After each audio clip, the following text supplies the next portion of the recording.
Welcome back to Fatal Review, episode number 2. We're here discussing the second episode of the series, and the episode that came out just yesterday, The Ruins of Disposal.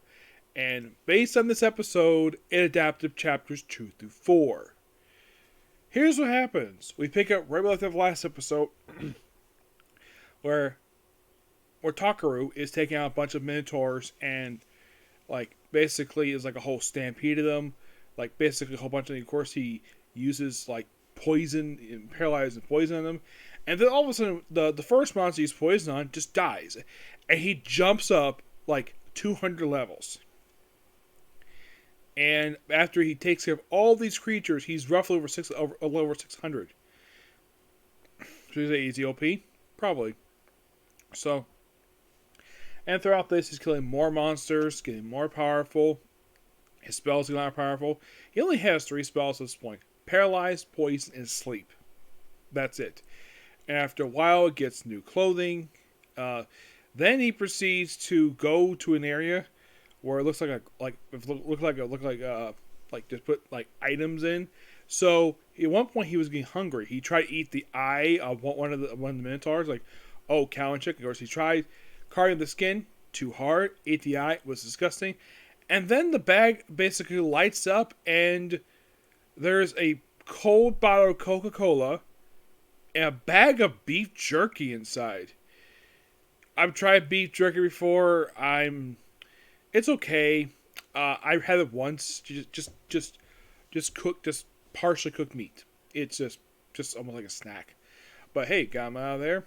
And then he got to this tomb area where he just put his hand, put some mana in it, because basically his mana went up drastically.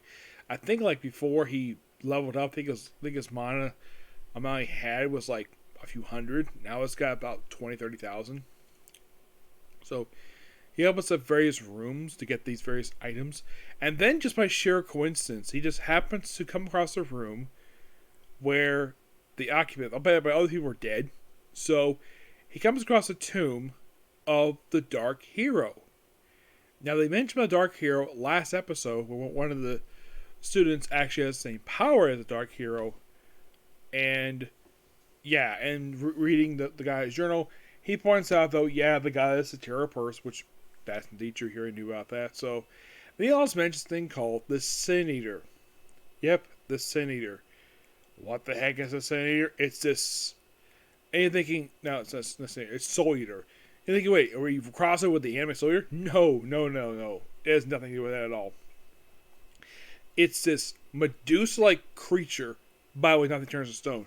So, it talks like a child, where he's able to put on an act where he basically is feel he's going to die. Meanwhile, outside, we have the female lead of the series just standing outside, not doing very much. She'll basically probably play a role in the next episode.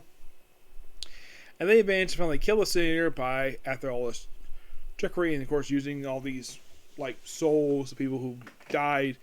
Then of course he proceeds to kill the Soul Eater, get the gem. Everyone says goodbye. Of course, he briefly interacts with the Dark Hero. I really wish he would tell him, hey, one of my classmates that was summoned me basically is a new Dark Hero. He should probably have known that. He just talked briefly. They all thank him for killing the Soul Eater. And then use the gem to open the door up, walks through, and that's the episode. Yep. It's he just breezed through 3 chapters, 1 episode. Kind of, yes. I would say probably with the very next episode, presumably we may go through probably 1 chapter, because next episode is called Avengers. Yeah. That's kind of what basically next episode is called. Now, I will be reading book 2 soon, so excuse me, as sort of a. Oh, by the way, before I end this video, there is a flashback, continuing flashback episode, where we see him as a little kid, where after his father beat him, of course, his mother apparently just did not care. So he is sleeping on a bag of garbage, or I don't think it's a beanbag; it's more like garbage. His parents have disappeared, and then he's taken out of the apartment by his kind aunt and uncle. Now, what their names are, we don't know. take him off and take him to their home where it's a nice, warm family. Compared to his parents, which would be, well, his father was a jerk, and his mother basically ignores him. But, good episode, and, well, now watch this episode, yes, I get a feeling of free with it. Now, I would say in the case this one, it's like, I get a lot of beats for free from this one. I'd say probably it feels very similar to what happened in the first story arc. In the case of this episode, do I think they're basically rushing something? I'd highly doubt it. But we're getting really good pace here. And I do like the fact that apparently the main character is like technically the only character who has a role this episode. We don't go with the class, what they're doing. They're not in this episode. As a matter of fact, after the scene with the goddess in the opening scene of the book one, like he's by himself the rest of the book until he meets up with, of course, the elf girl, which we'll find out about her next week. Now, will it be dubbed? Probably. Will I watch a dub?